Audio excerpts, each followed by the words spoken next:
Hey guys, my name is Deb Marnie and I'm from Aussie Maille, and this is our chain mail tutorial channel.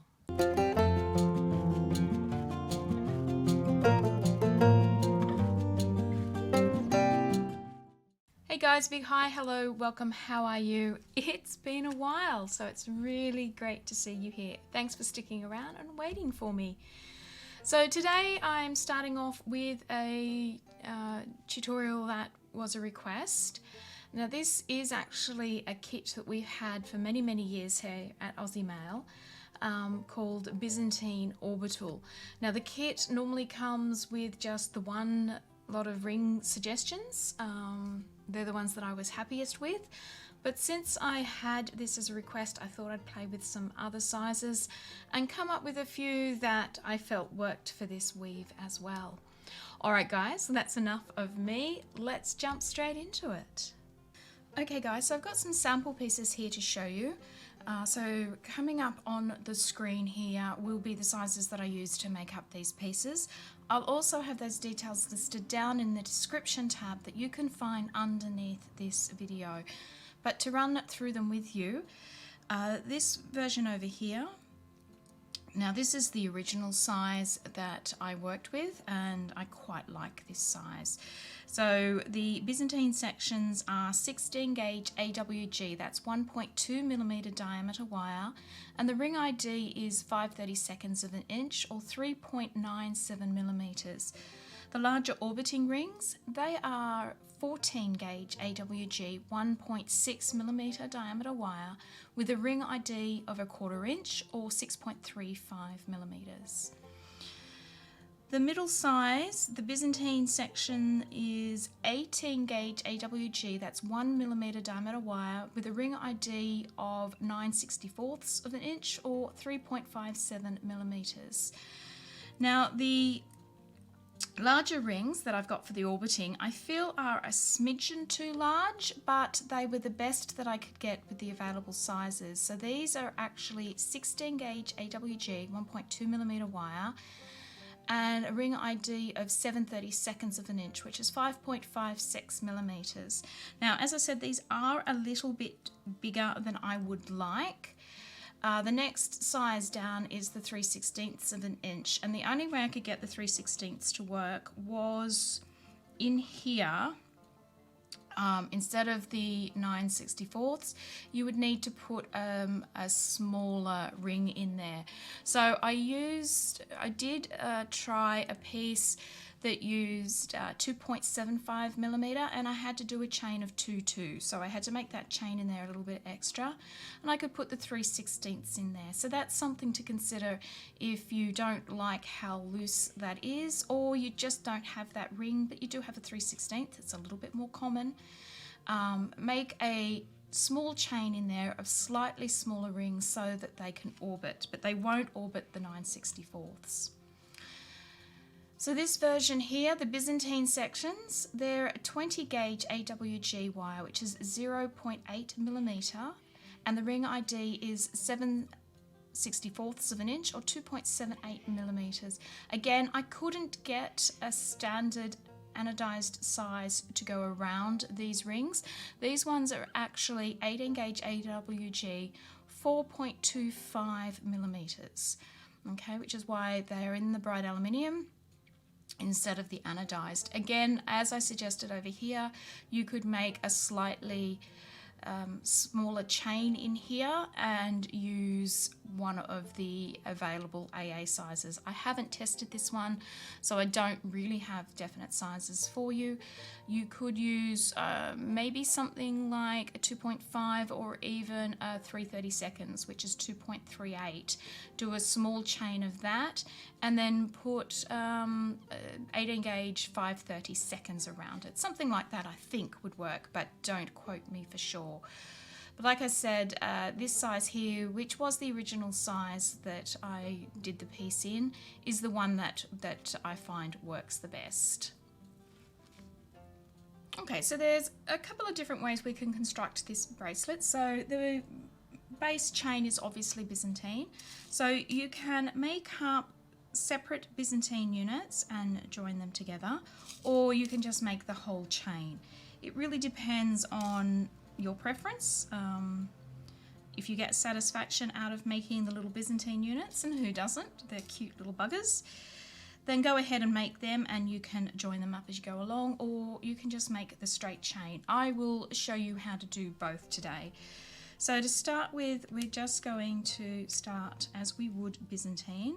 So I've got one ring here, I've popped 4 onto it, and I'm just going to add another ring. So what this does is it gives me my starting chain of 3 pairs, which is what we need to start Byzantine up.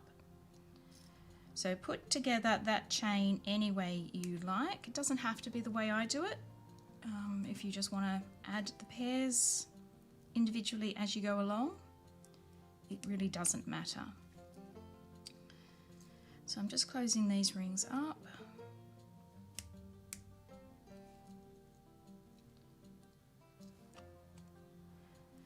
And then once I've got my little piece of starting chain of 3 pairs, I'm going to grab a twist tie and I'm going to put it through the end. Just gives me a handle to hold on to, because starting it is a little bit fiddly. Alright, so once you've got your chain of 3, we're going to pinch it between our thumb and finger and separate out that top set of rings, so you've got one sitting on each side. Continue to fold them all the way back so that they sit against your work.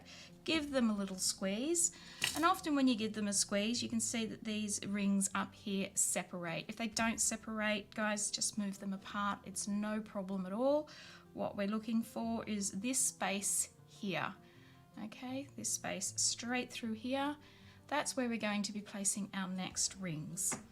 So holding on to that, you need to pick up one of your coloured small rings. So these are the 5/32 I'm using here today in the 16 gauge AWG, and we just pop it through that space.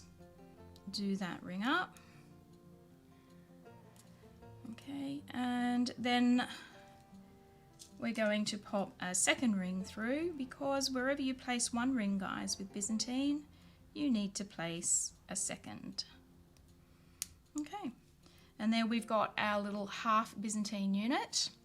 So we'll just continue making this up. So what we need here is our starting chain of 3 again. This time though, the rings, the pair of rings here in the center, our anodized rings, they're our starting pair. So we've got 1 pair in there already. And we're just going to add 2 pairs in our bright aluminium. So there's 1,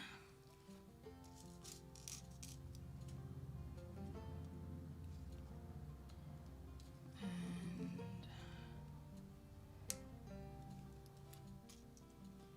there's 2.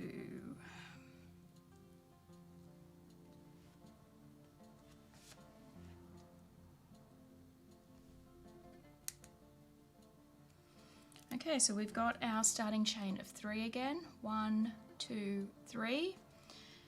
As we did before, we're going to clip that between our fingers. We're going to flip back the end pair of rings. So we've got 1 sitting on either side of our work, taking it all the way back against our work and giving it a squeeze, and up pops that space there that you can see. And this time we're going to grab a bright aluminium ring in the 5/32, and we're going to our small size, and we're going to put it in that space and close it up.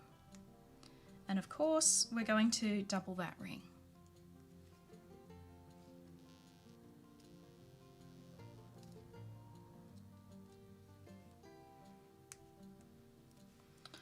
Okay, so there's our completed Byzantine unit. So as I said, you can put that down now and start again and make another one of those. You'll need around about, I think it's about 10 sections to make a 20 centimeter bracelet or 20 centimeter piece of weave. So obviously that'll vary depending on the length of the project that you're working on.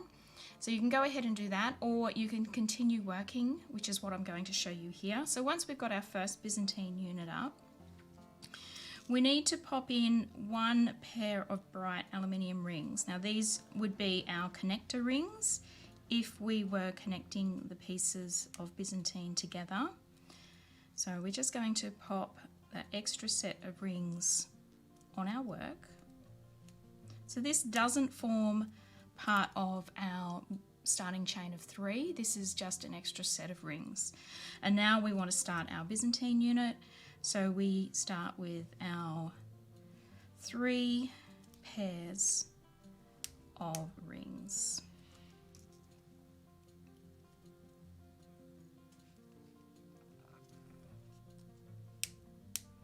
Okay, so there's 1.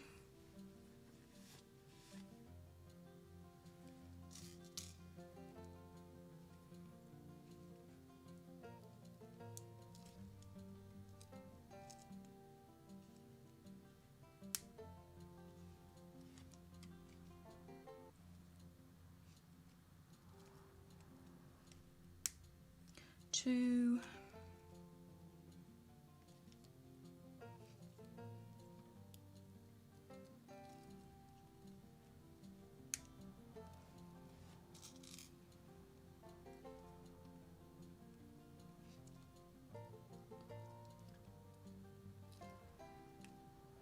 And 3. Okay, so a total of 4 pairs of rings coming off our Byzantine unit, but we're only using the last 3 pairs of those rings to form our Byzantine chain, or our next Byzantine unit. So as we did before, pinning it between our thumb and finger, flipping one ring of the top pair to either side, squeezing it all the way back against our work, giving it a squeeze so we open up that space in there, in here that you can see, and we grab one of our coloured rings. Okay, pop it through that space, close it up, take up a second ring and feed it through the same path. That's our first half of our Byzantine unit done. We now want to create another starting chain of 3 pairs. So our coloured rings are our first pair. We want to add 2 more of our BA rings. 2 more pairs. So there's the first pair.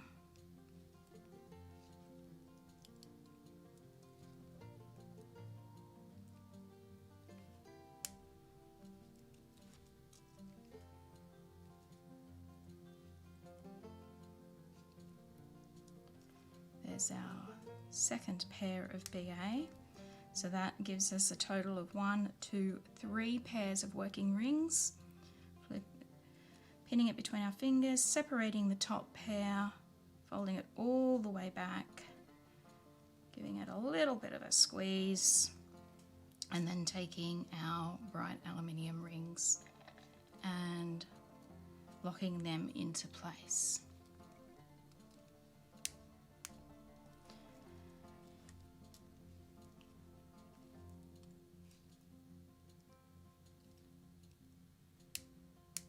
Okay, and there we have 2 sets. So we would just continue like that down there. We'd put our extra pair of bright aluminium rings in, and then we would construct our Byzantine unit, and keep doing that for the length that you require your piece to be, keeping in mind, of course, any clasp attachment that you may be doing. All right, and to show you how easy it is to just join the 2 pieces together, so we just join the pieces that I've just done to a previous one here. It's not difficult, guys, it's not rocket science. You just pop your Byzantine unit onto an open ring. Before closing it, pop on your next Byzantine unit, close it up. So you've got 1 locking ring in place, or 1 joining ring in place, and take up a second ring and weave it through the same path. So as I said, it's up to you how you construct your bracelet. I think it's probably easier to just create the chain as a whole. But like I said, if you like creating just the Byzantine units and then joining them together, look, there's no problem with that, guys. There's no right or wrong way here. Whatever works for you is the best way to do it. So go ahead, pause the video, go ahead and create your chain however you want to do it, your Byzantine chain, to the length that you require. And then I will meet you back here to show you how I pop the orbiting rings on. Okay, so there's no real trick to the orbiting rings. It's quite simple. We open up our large rings and we open it up quite a distance because it does need to go around this section here of your bracelet. So opening up your ring and then just going to where you've got the joining rings, the extra rings in your Byzantine units there. Simply feed your ring around the bracelet and close it up. Oh, sorry about that. Didn't mean to nearly punch you in the face. And there you go. That's how easy it is. So I usually put about 5 rings in each of these segments. That is up to you. If you like the look of less than that, go ahead, pop in less. You might be able to squeeze more in, it depends. But I find 5 is, in this particular bracelet, is a nice combination. So you just keep adding those until you've got the amount you need, and then you move down to the next joining spot and do the same until you have covered up all the joining spots between your Byzantine units with your large rings. And that's it, guys. That's how easy it is to create the Byzantine orbital chain. Okay, my lovelies, well, that is it. That is the video for today. I hope you enjoyed it and you found it useful. Don't forget, if you found it useful, give it a thumbs up here on YouTube. Subscribe if you haven't already. That'd be fabulous. Write any comments or questions you may have down below this video. Share the video around. We're happy for that to happen. While you're here, we've got plenty of other videos for you to watch. And last but not least, guys, don't forget to check out our shop in the link up here in the corner, where we sell all the bits and bobs and you-know-whats that you're going to need to make up this weave and many others. Alright guys, thanks once again for popping in and seeing you. It's great to be here again, and hopefully I'll be catching up with you again sometime in the very near future. Bye now.